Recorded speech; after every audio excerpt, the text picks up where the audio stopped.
La carta del apóstol Pablo a los Gálatas, capítulo 1.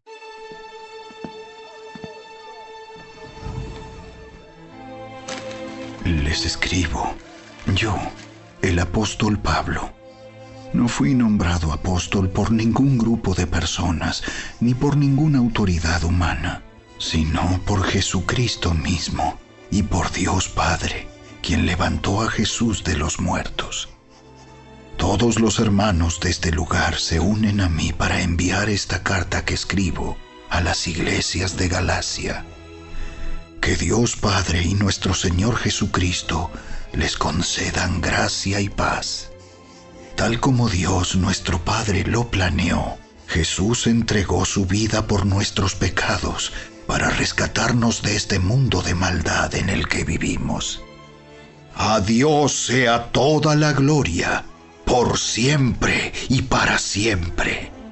Amén. Me escandaliza que ustedes estén apartándose tan pronto de Dios, quien los llamó a sí mismo por medio de la amorosa misericordia de Cristo.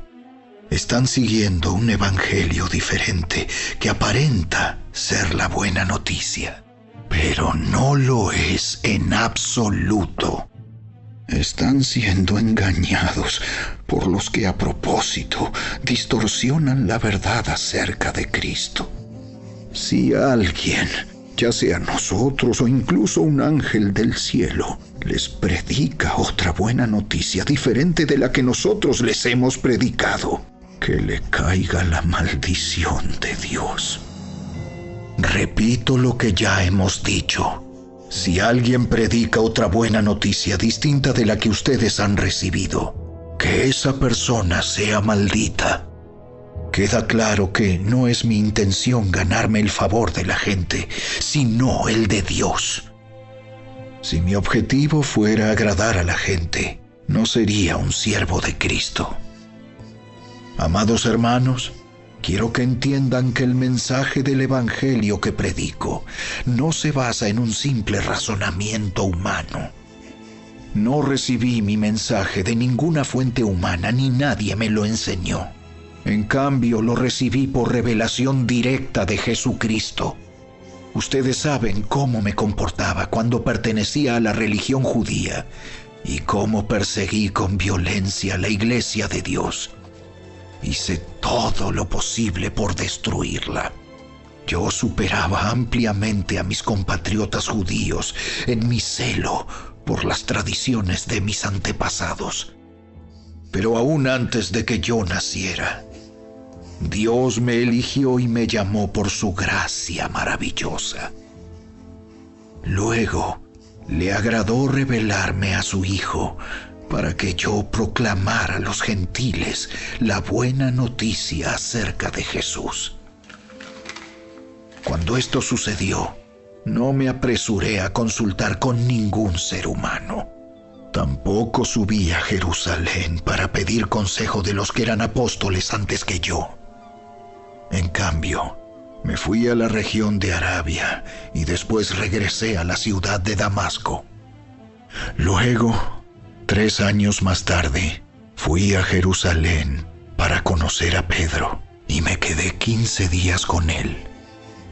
El único otro apóstol que conocí en esos días fue Santiago, el hermano del Señor. Declaro delante de Dios que no es mentira lo que les escribo. Después de esa visita, me dirigí al norte, a las provincias de Siria y Cilicia, y aún así, las iglesias en Cristo que están en Judea todavía no me conocían personalmente. Todo lo que sabían de mí era lo que la gente decía. El que antes nos perseguía, ahora predica la misma fe que trataba de destruir. Y alababan a Dios por causa de mí.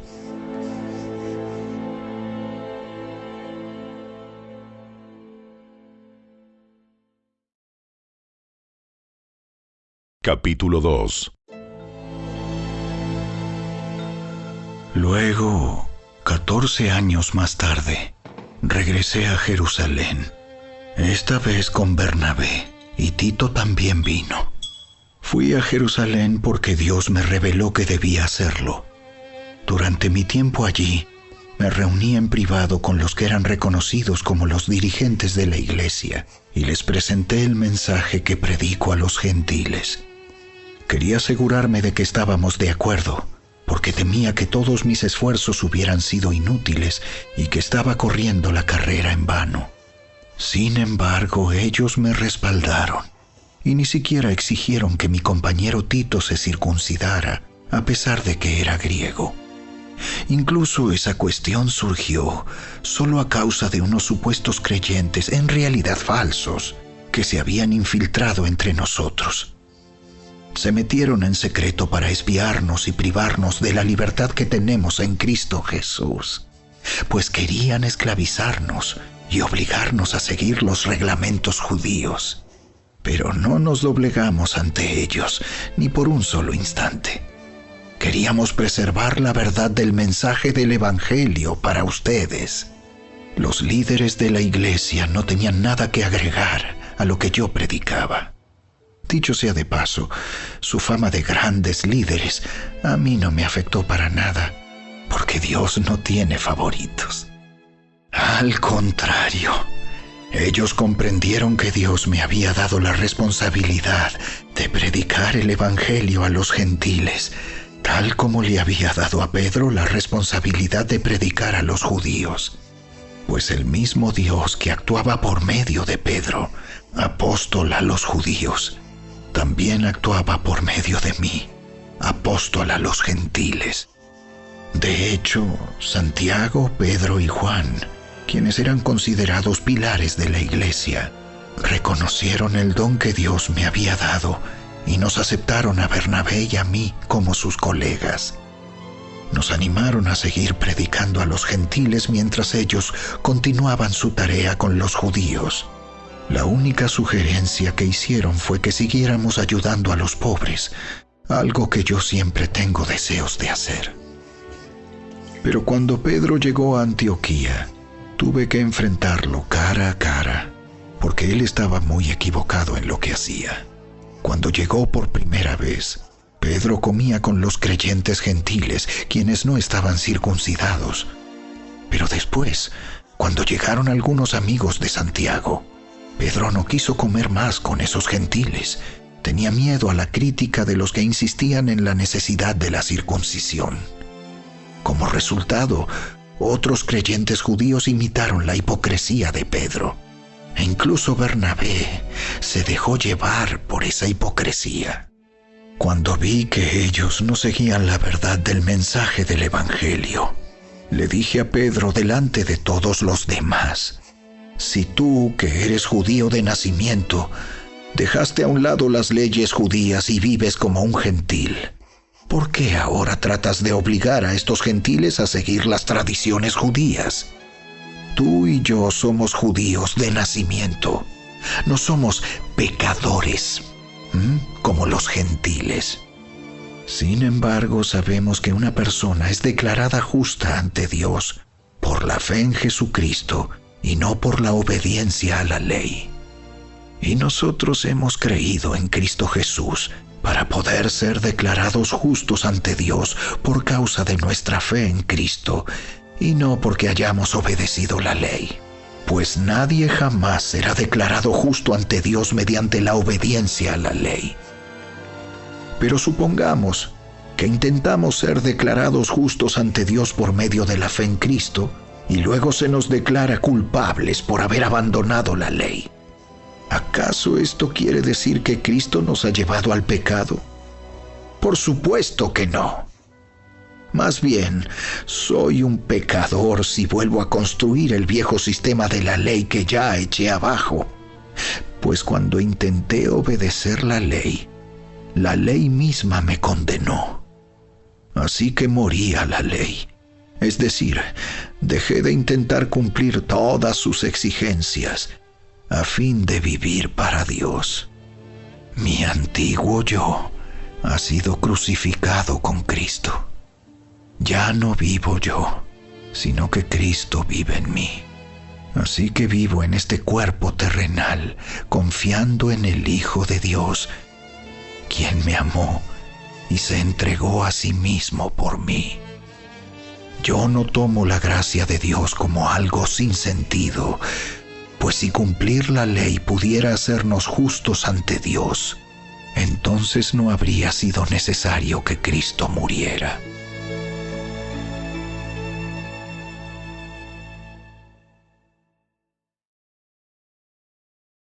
Capítulo 3. ¡Ay, Gálatas tontos! ¿Quién los ha hechizado? Pues el significado de la muerte de Jesucristo se les explicó con tanta claridad, como si lo hubieran visto morir en la cruz. Déjenme hacerles una pregunta. ¿Recibieron al Espíritu Santo por obedecer la ley de Moisés? ¡Claro que no! Recibieron al Espíritu porque creyeron el mensaje que escucharon acerca de Cristo. ¿Será posible que sean tan tontos? Después de haber comenzado su nueva vida en el Espíritu, ¿por qué ahora tratan de ser perfectos mediante sus propios esfuerzos? ¿Acaso han pasado por tantas experiencias en vano? No puede ser que no les hayan servido para nada. Vuelvo a preguntarles, ¿acaso Dios les da al Espíritu Santo y hace milagros entre ustedes porque obedecen la ley? Por supuesto que no. Es porque creen el mensaje que oyeron acerca de Cristo. Del mismo modo, Abraham le creyó a Dios y Dios lo consideró justo debido a su fe. Así que los verdaderos hijos de Abraham son los que ponen su fe en Dios. Es más, las Escrituras previeron este tiempo en el que Dios declararía justos a los gentiles por causa de su fe. Dios anunció esa buena noticia a Abraham hace tiempo, cuando le dijo: Todas las naciones serán bendecidas por medio de ti. Así que todos los que ponen su fe en Cristo participan de la misma bendición que recibió Abraham por causa de su fe. Sin embargo, los que dependen de la ley para hacerse justos ante Dios están bajo la maldición de Dios. Porque las Escrituras dicen: maldito es todo el que no cumple ni obedece cada uno de los mandatos que están escritos en el libro de la ley de Dios. Queda claro, entonces, que nadie puede hacerse justo ante Dios por tratar de cumplir la ley, ya que las Escrituras dicen: es por medio de la fe que el justo tiene vida. El camino de la fe es muy diferente del camino de la ley, que dice: es mediante la obediencia a la ley que una persona tiene vida. Pero Cristo nos ha rescatado de la maldición dictada en la ley. Cuando fue colgado en la cruz, cargó sobre sí la maldición de nuestras fechorías. Pues está escrito: maldito todo el que es colgado en un madero. Mediante Cristo Jesús, Dios bendijo a los gentiles con la misma bendición que le prometió a Abraham, a fin de que los creyentes pudiéramos recibir por medio de la fe al Espíritu Santo prometido. Amados hermanos, el siguiente es un ejemplo de la vida diaria. Así como nadie puede anular ni modificar un acuerdo irrevocable, tampoco en este caso. Dios ha dado las promesas a Abraham y a su hijo. Y noten que la Escritura no dice a sus hijos, como si significara muchos descendientes. Más bien dice a su Hijo. Y eso sin duda se refiere a Cristo. Lo que trato de decir es lo siguiente: el acuerdo que Dios hizo con Abraham no podía anularse 430 años más tarde, cuando Dios le dio la ley a Moisés, porque Dios estaría rompiendo su promesa. Pues si fuera posible recibir la herencia por cumplir la ley, entonces esa herencia ya no sería el resultado de aceptar la promesa de Dios. Pero Dios, por su gracia, se la concedió a Abraham mediante una promesa. Entonces, ¿para qué se entregó la ley? Fue añadida a la promesa para mostrarle a la gente sus pecados. Pero la intención era que la ley durara solo hasta la llegada del Hijo prometido. Por medio de ángeles, Dios entregó su ley a Moisés, quien hizo de mediador entre Dios y el pueblo. Ahora bien, un mediador es de ayuda si dos o más partes tienen que llegar a un acuerdo.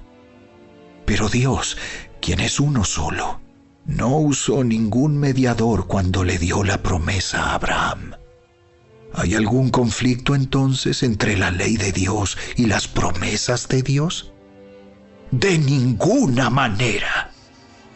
Si la ley pudiera darnos vida nueva, nosotros podríamos hacernos justos ante Dios por obedecerla. Pero las Escrituras declaran que todos somos prisioneros del pecado. Así que recibimos la promesa de libertad que Dios hizo únicamente por creer en Jesucristo. Antes de que se nos abriera el camino de la fe en Cristo, estábamos vigilados por la ley. Nos mantuvo en custodia protectora, por así decirlo, hasta que fuera revelado el camino de la fe. Dicho de otra manera, la ley fue nuestra tutora hasta que vino Cristo. Nos protegió hasta que se nos declarara justos ante Dios por medio de la fe. Y ahora que ha llegado el camino de la fe, ya no necesitamos que la ley sea nuestra tutora, pues todos ustedes son hijos de Dios por la fe en Cristo Jesús, y todos los que fueron unidos a Cristo en el bautismo se han puesto a Cristo como si se pusieran ropa nueva. Ya no hay judío ni gentil, esclavo ni libre, hombre ni mujer, porque todos ustedes son uno en Cristo Jesús. Y ahora que pertenecen a Cristo, son verdaderos hijos de Abraham, son sus herederos, y la promesa de Dios a Abraham les pertenece a ustedes.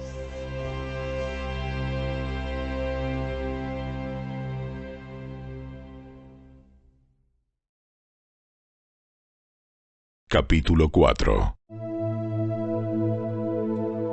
Piénsenlo de la siguiente manera. Si un padre muere y deja una herencia a sus hijos pequeños, esos niños no están en mejor situación que los esclavos hasta que se hagan mayores de edad, aunque son los verdaderos dueños de todas las posesiones de su padre. Tienen que obedecer a sus tutores hasta que cumplan la edad establecida por su padre. Eso mismo sucedía con nosotros antes de que viniera Cristo. Éramos como niños. Éramos esclavos de los principios espirituales básicos de este mundo.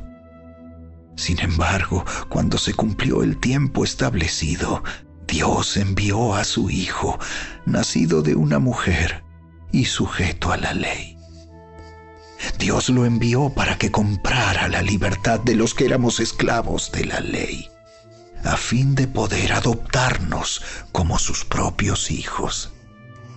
Y debido a que somos sus hijos, Dios envió al Espíritu de su Hijo a nuestro corazón, el cual nos impulsa a exclamar: ¡Abba, Padre! Ahora ya no eres un esclavo, sino un hijo de Dios. Y como eres su hijo, Dios te ha hecho su heredero. Antes de conocer a Dios, ustedes los gentiles eran esclavos de los llamados dioses que ni siquiera existen. Así que ahora que conocen a Dios, o mejor dicho, ahora que Dios los conoce a ustedes, ¿Por qué quieren retroceder y convertirse otra vez en esclavos de los débiles e inútiles principios espirituales de este mundo? Pretenden ganarse el favor de Dios al cumplir con ciertos días o meses, estaciones o años. Temo por ustedes. Quizá todo el arduo trabajo que hice entre ustedes fue en vano.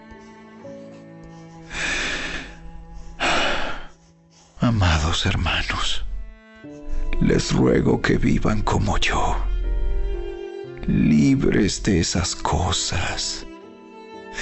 Pues yo llegué a ser como ustedes, los gentiles, libre de esas leyes.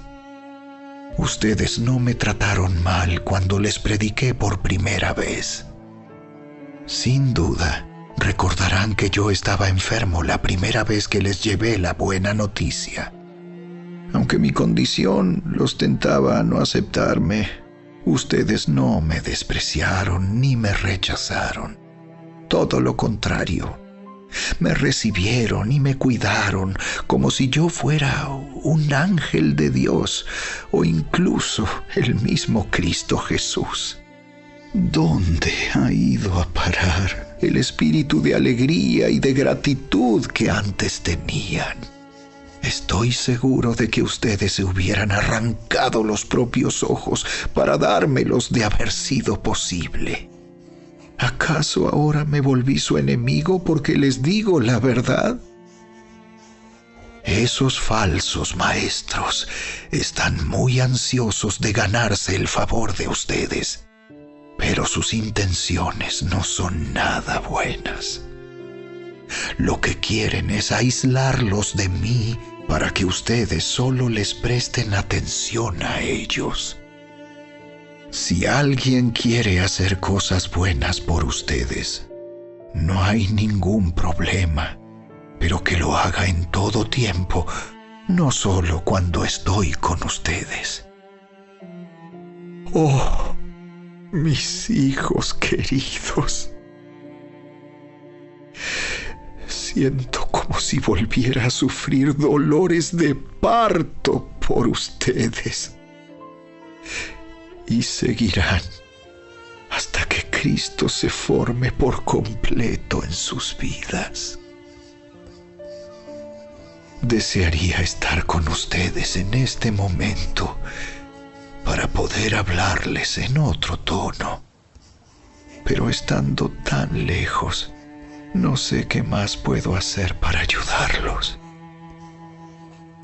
Díganme ustedes, los que quieren vivir bajo la ley, ¿saben lo que en realidad dice la ley?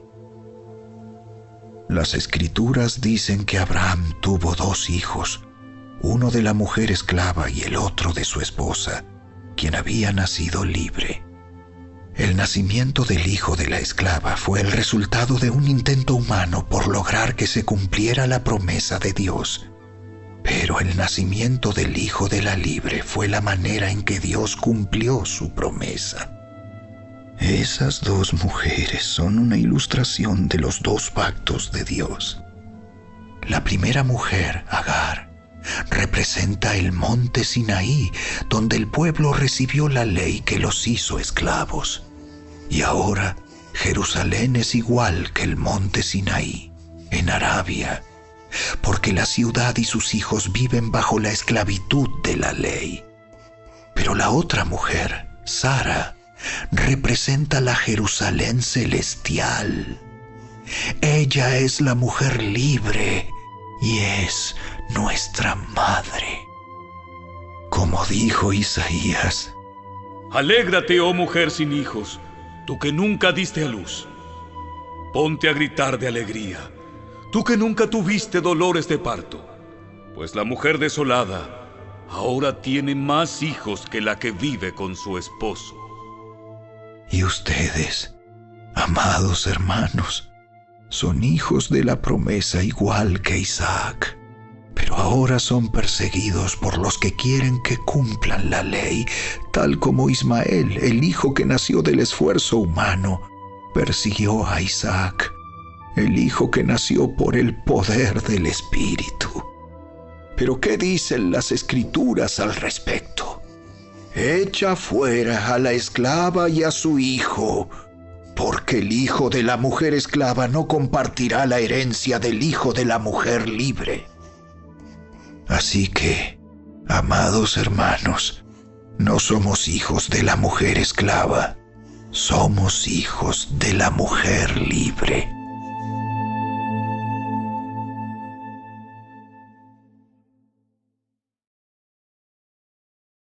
Capítulo 5. Por lo tanto, Cristo en verdad nos ha libertado. Ahora asegúrense de permanecer libres y no se esclavicen de nuevo a la ley. Presten atención. Yo, Pablo, les digo lo siguiente. Si dependen de la circuncisión para hacerse justos ante Dios, entonces Cristo no les servirá de nada. Lo repito, si pretenden lograr el favor de Dios mediante la circuncisión, entonces están obligados a obedecer cada una de las ordenanzas de la ley de Moisés. Pues si ustedes pretenden hacerse justos ante Dios por cumplir la ley, han quedado separados de Cristo. Han caído de la gracia de Dios. Sin embargo, los que vivimos por el Espíritu esperamos con anhelo recibir por la fe la justicia que Dios nos ha prometido. Pues una vez que depositamos nuestra fe en Cristo Jesús, de nada sirve estar o no circuncidado. Lo importante es la fe que se expresa por medio del amor. Ustedes corrían muy bien la carrera. ¿Quién les impidió seguir la verdad? Seguro que no fue Dios, porque Él es quien los llamó a ser libres. Esa falsa enseñanza es como un poquito de levadura que impregna toda la masa. Confío en que el Señor los guardará de creer falsas enseñanzas. Dios juzgará a la persona que los está confundiendo, sea quien fuere. Amados hermanos, si yo todavía predicara que ustedes deben circuncidarse, como algunos dicen que hago, ¿por qué entonces aún se me persigue? Si ya no predicara que la salvación es por medio de la cruz de Cristo, nadie se ofendería. Cómo me gustaría que esos perturbadores que quieren mutilarlos a ustedes mediante la circuncisión se mutilaran ellos mismos. Pues ustedes, mis hermanos, han sido llamados a vivir en libertad. Pero no usen esa libertad para satisfacer los deseos de la naturaleza pecaminosa. Al contrario, usen la libertad para servirse unos a otros por amor.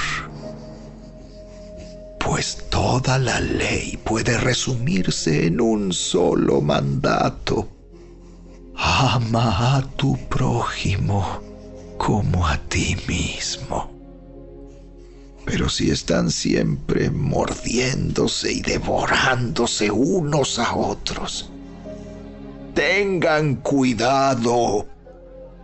Corren peligro de destruirse unos a otros.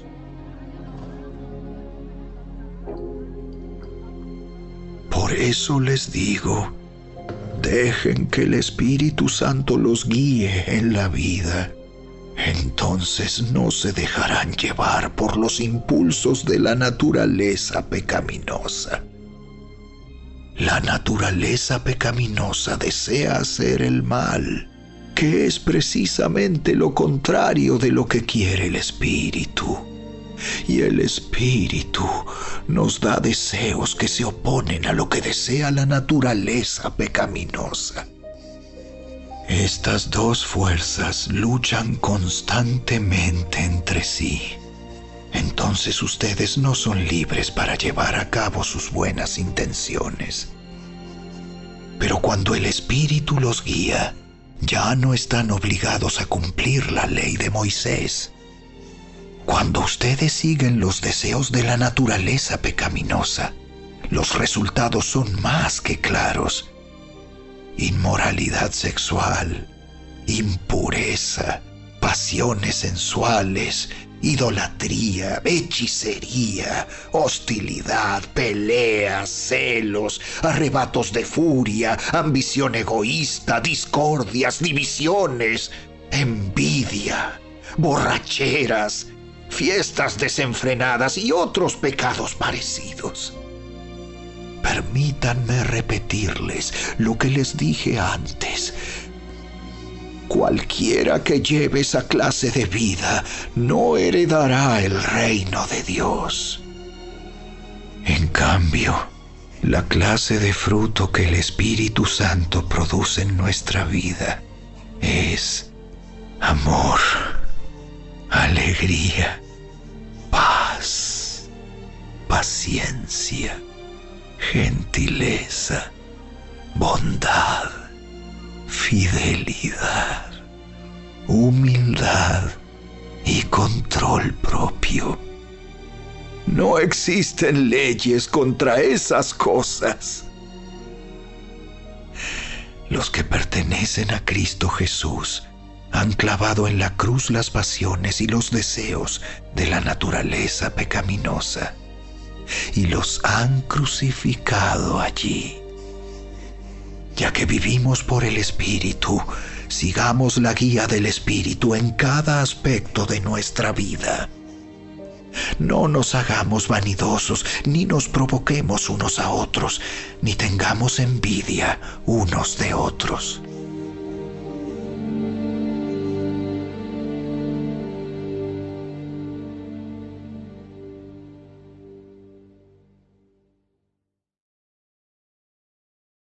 Capítulo 6.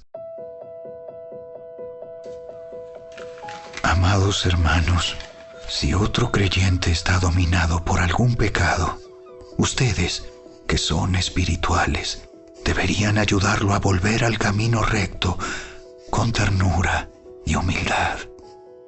Y tengan mucho cuidado de no caer ustedes en la misma tentación. Ayúdense a llevar los unos las cargas de los otros y obedezcan de esa manera la ley de Cristo. Si te crees demasiado importante para ayudar a alguien, solo te engañas a ti mismo. No eres tan importante.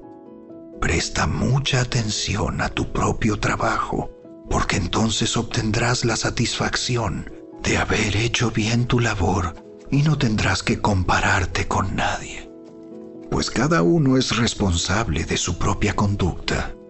Los que reciben enseñanza de la palabra de Dios deberían proveer a las necesidades de sus maestros, compartiendo todas las cosas buenas con ellos.